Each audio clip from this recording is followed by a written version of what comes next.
Hey everyone, Aaron Rift here from NoDQ.com. This is the TNA Bound For Glory 2016 review video. I am being joined by the Power of Pain, David Payne. How you doing tonight, David? How's it going, Aaron? Not too bad. This is my first video for the TNA Soldiers, so I'm proud to be on here with you. Thanks. Yeah, so I think the TNA fans will be happy to know that I really enjoyed this show. I thought that Bound For Glory 2016 was a really strong pay-per-view, and I felt that everybody involved really busted their asses on this show. That was very clear to me watching this. These guys were going out there, and despite all the rumors and speculation about the company, these men and women went out there and worked really hard, and overall, I thought it was a very entertaining show. Now, at this point, we do not know for sure what's going on with TNA. There was no official announcement on the show. The only hint of anything was a Drew Galloway promo that he cut backstage where he mentioned that the only reason Billy Corgan is buying TNA is for Drew Galloway. So I'm not sure if that was a hint, if he was meant to say that or not, but that was the only mention of Corgan or anybody buying TNA on this entire show. So from top to bottom, what did you think of Bound for Glory? Yeah, no, actually, surprisingly enough, considering all the turmoil and the rumors leading up to what might happen, the show might go on or it might not. I thought it was a pretty good show. In fact, there was a few matches there that I thought were really good quality. Eddie Edwards versus Aaron Rex, to point out one, and I know we'll get into that later, but yeah, I thought it was a really good show, and I thought to me, it probably rivaled the last WWE pay-per-view. Which one it is, I'm so confused now. There's so many of them. Clash of Champions. I actually thought Clash of Champions. I thought this was a better pay-per-view than Clash of Champions. I might get some negative comments about that, but I thought this was a really solid show. So let's go ahead and break it down. We kicked off the pay-per-view with a video package of Matt Hardy reading his son a bedtime story about the Great War. This was hyping up the big tag team match. First match was DJZ versus Trevor Lee for the X Division title. Really fun match. I enjoyed it. Very good X Division match to kick off the pay-per-view. You missed this match, right? Yeah, I did. I tuned in as soon as they were raising the hand. So, but I did get to see him in action on the last Impact, and yeah, he's a really good wrestler. He kind of reminds me, he's the poor man's TJ Perkins, as I would call him. They got the same kind of music and everything, so. Yeah. Well, I thought this was a really good match. DJZ retained the title with the ZDT, and good stuff. Good way to open up the pay-per-view. We had the Drew Galloway segment, which I mentioned already. He was upset about being unable to fight and them not allowing him to fight. And if it was Billy Corgan and his situation where they tell him he cannot go out there and perform at a concert, he's going to go out there and perform anyway. That's how Drew felt, that he should have been able to still go out there and perform. And he mentioned that I guess he was maybe just barely 1 inch from being out of action for an entire year. So that was interesting. Not sure how much of that was legit or not, but interesting promo from Drew Galloway.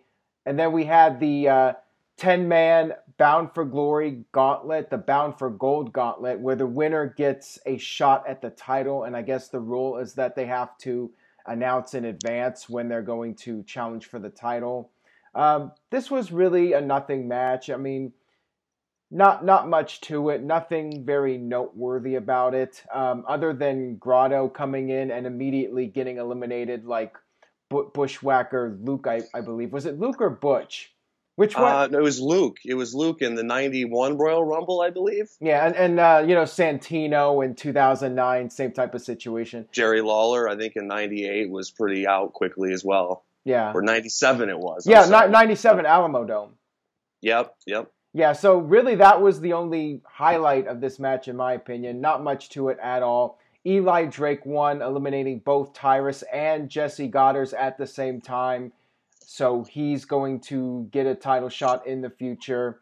And that was it. That was the match. Just basically filler. This was really the one filler match, although it looks like Eli Drake is going to be getting a big push out of this, so we'll see where that goes.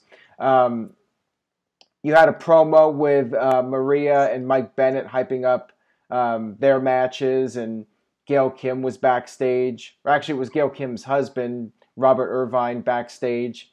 And that led to Maria and Mike Bennett coming in and cutting their promo.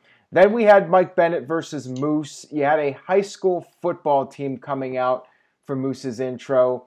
And this was a pretty good match. Moose got the pinfall, and Mike Bennett would be out later on the show. What did you think of this match?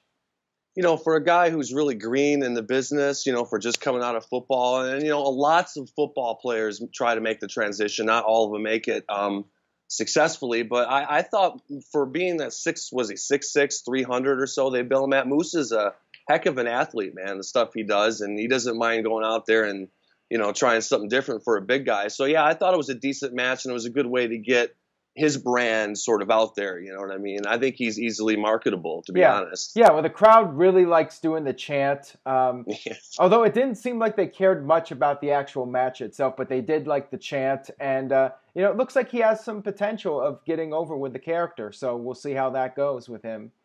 Yeah, for sure.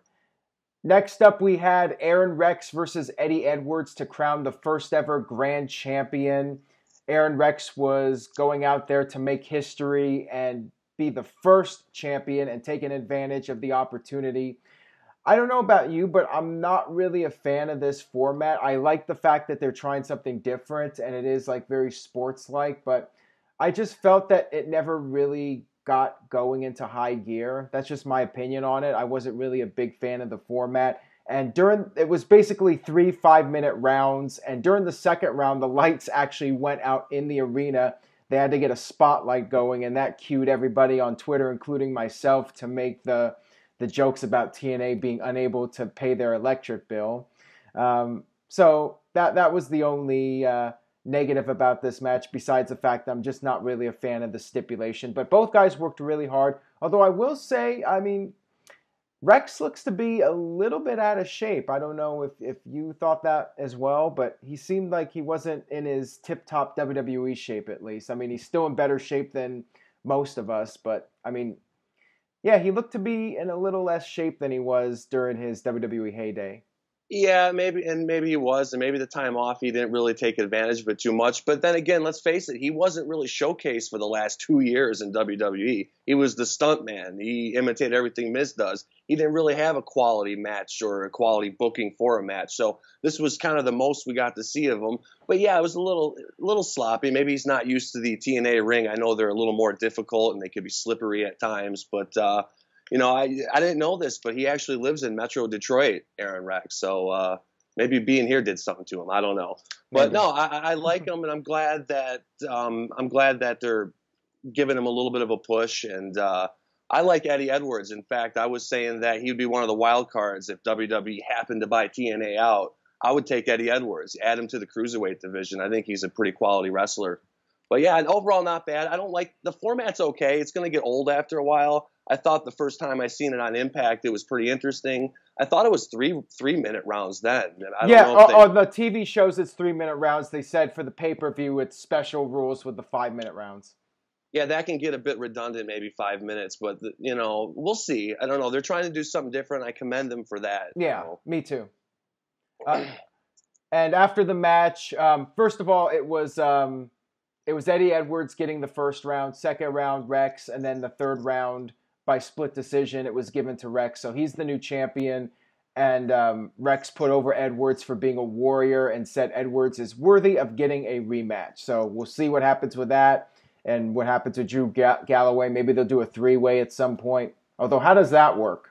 I don't know, but I think the split decision thing is going to get old too. I think every time they've done this, it's been split decision except for once, which was just by like submission or something. But it's like, okay, so if the guy wins the first 2 rounds, it's over right there, and they're never going to do that. They're always going to go 3. So yeah, we'll see if it works or not. But yeah, I don't know how you do a triple threat. Yeah, I know. On that one. Yeah, because I was thinking triple threat here with these 3 guys when Drew comes back. But how do you do that when you have these judges and all that stuff? I don't know. Maybe they'll find an innovative way to do it. I don't know. Possibly. We'll see. Then we had the Hall of Fame ceremony. Christy Hemme came out to kick it off. You had Taryn Terrell and Awesome Kong coming out to talk about Gail Kim's career. Dixie Carter then came out, introduced Gail Kim. They showed a video package. Gail Kim came out, said she would never change anything during her career.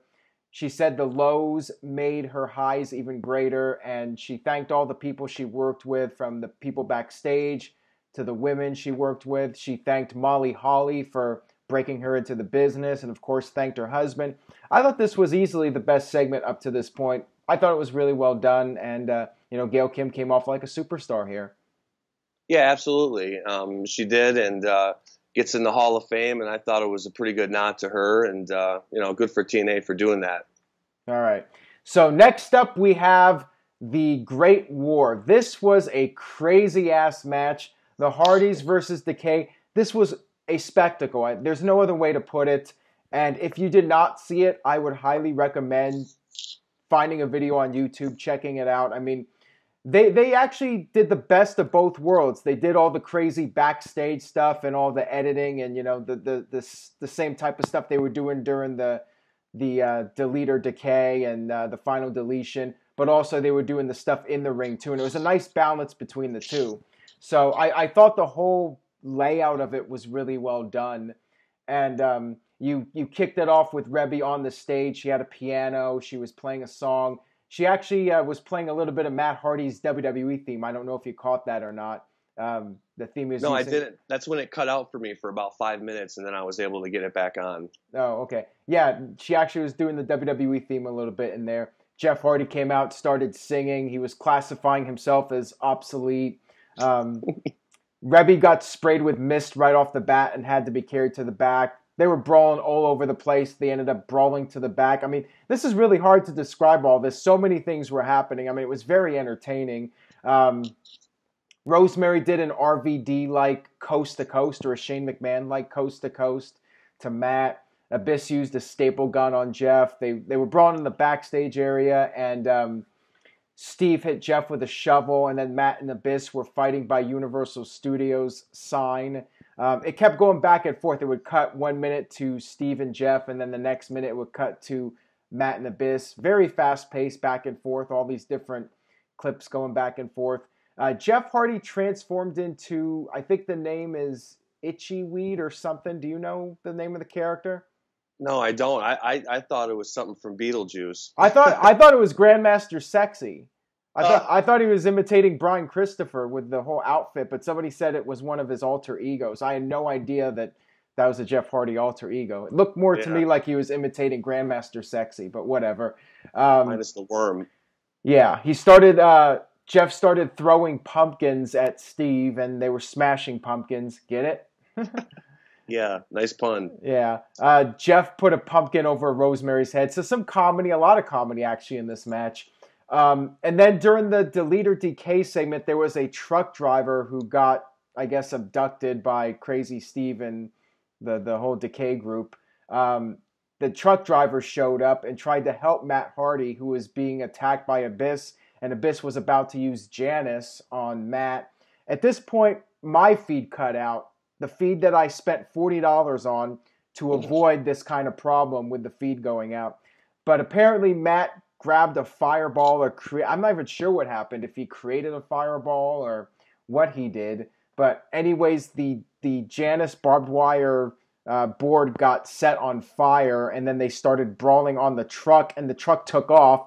And then you have these camera angles with the drone camera following them on the truck. And meanwhile, you had Jeff transforming again, this time into Willow. And Vanguard showed up and sprayed mist into Rosemary's eyes. So is there anything I'm missing at this point? Because there's so many things to cover here. No, so you're on par right now so far. Okay. So yeah, you eventually had everybody getting back into the ring. If there's anything I miss here, you can go ahead and let me know. The barbed wire board on top of him, while Matt Hardy, did like a flying elbow or something onto that. That was pretty cool. Okay, I missed that one then because of the feed. They got back into the ring, and Matt hit the side effect on Abyss onto a barbed wire board with the thumbtacks. And then I missed something else. There was something else that happened. My feed went out. When the feed came back on, Steve was laid out on the two tables. Jeff Hardy climbed up the ladder, did the Swanton Bomb, and that was the end of the match. And the Hardy Boys are the new tag team champions. What did I miss there right before Steve got put on the table? Didn't Revy get like powerbombed pretty viciously onto a table outside? Okay, I missed that then. I missed that. Okay, yeah, she took a pretty hard bump. There's some hardcore chicks in that match, man. Oh, yeah, definitely. So, yeah, this was extremely entertaining. I mean, I think they did a great job with it. And, it went off about as well as possible. And like I said, they took the best of both worlds and really blended it in nicely, I thought. Yeah, I'd like to commend again TNA and whomever the main storyline was for this. I mean, I know the Hardys had a lot of say in it, but I thought the whole program from the very start. I mean, I remember when you did a video watching it live, the very first thing with Broken Matt, and it was very strange. It was very weird. Like, what are they doing with this? Where are they going with this? Right. And it started to come together, and that was the most compelling thing on Impact every week was the Hardys. And in fact, I know the World Championship is the main event, but if I was booking this, I would have had this close to and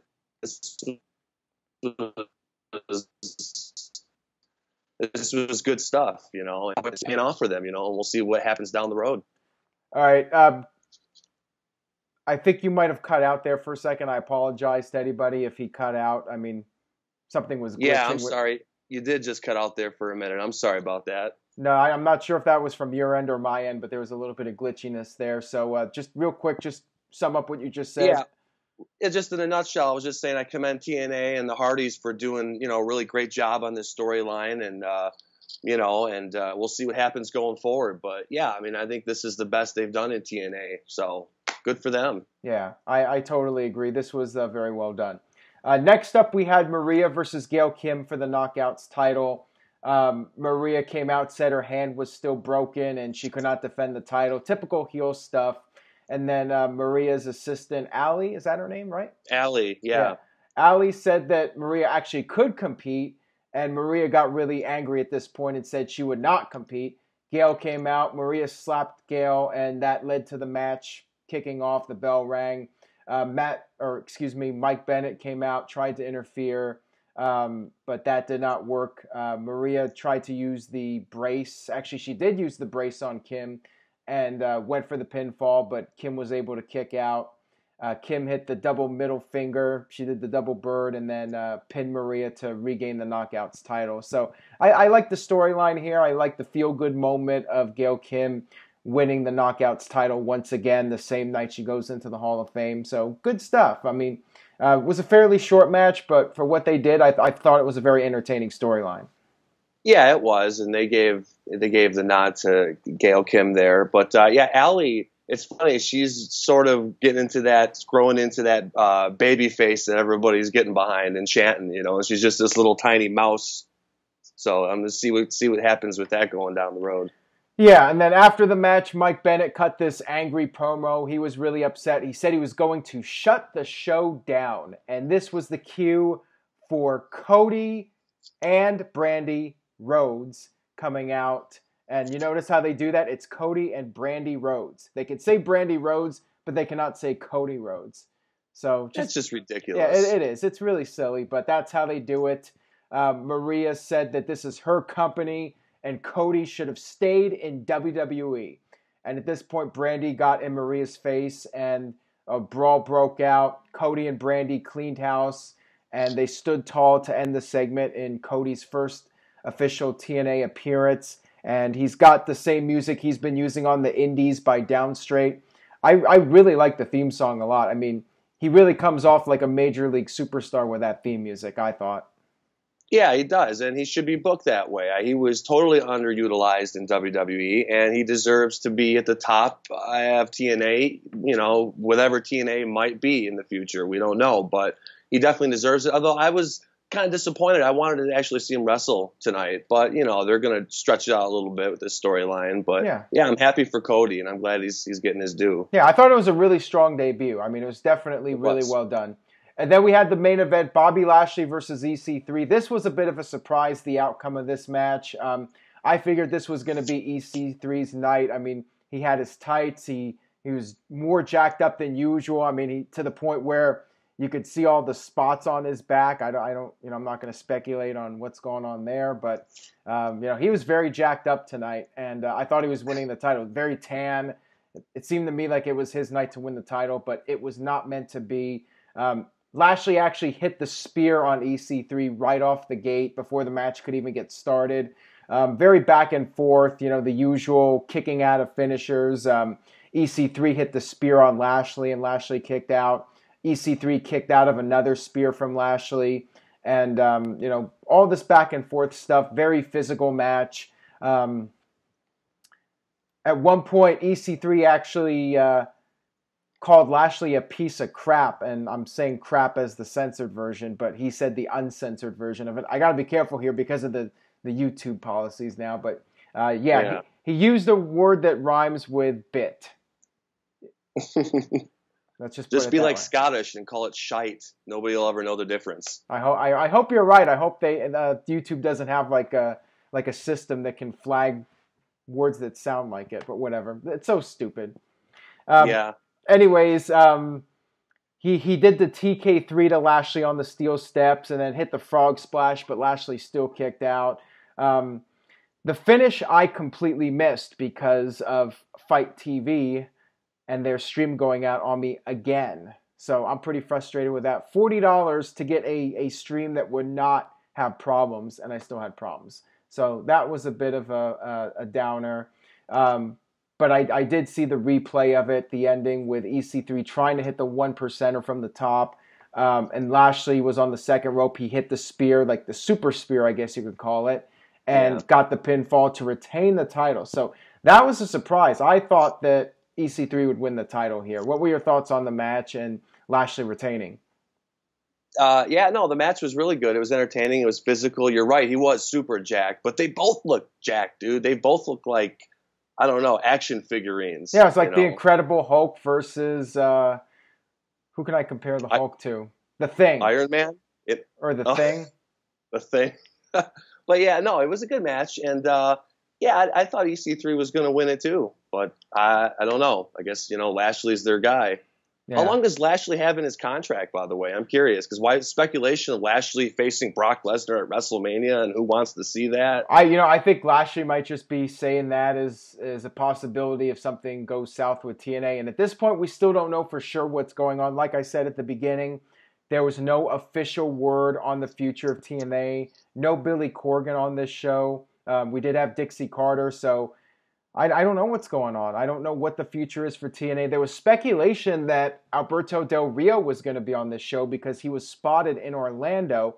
But the thing was, this is where it gets really interesting. He was scheduled for a AAA event tonight. And that was weird because there were the reports of him being in Orlando. As it turns out, he no-showed the AAA event, but also he was not on Bound for Glory. So where is Alberto Del Rio? What happened there? Very weird story. If there are any updates, NoDQ.com will have you updated.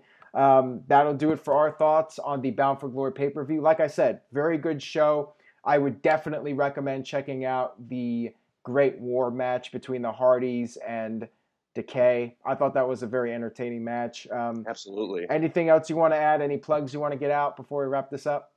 I just think that, TNA fans should be happy. I mean, they have no control over the financial part of it, but in terms of booking, they're getting there. I mean, the shows are more watchable for me, for somebody who used to just skip through most of it, and I watch them now. So good stuff with the Hardys. And, follow me on Twitter, SmartMark420, and thanks for having me on, Aaron. No problem. So, again, NoDQ.com has got you covered with the very latest regarding Bound for Glory, all the fallout. Everything is a work in progress here, and I give TNA credit. They went in the right direction here. Everybody worked really hard, and they produced a very solid show. So hats off to them. Hats off to everybody in TNA, and hopefully they'll be able to continue moving forward in a positive direction because competition is good for the business.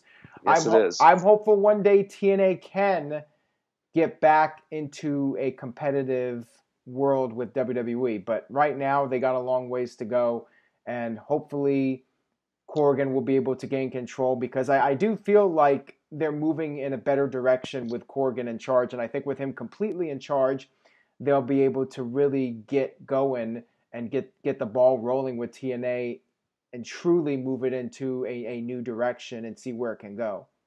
I would agree with that, yeah. All right, so that'll wrap it up for this edition. Thanks again for being on. You are the white meat mofo, as I like to say. That's your new nickname, the white meat mofo, David Payne. I'll take it. All right, so you're going to have to deal with that. My name's Aaron Riff, NoDQ.com. We will see you guys next time.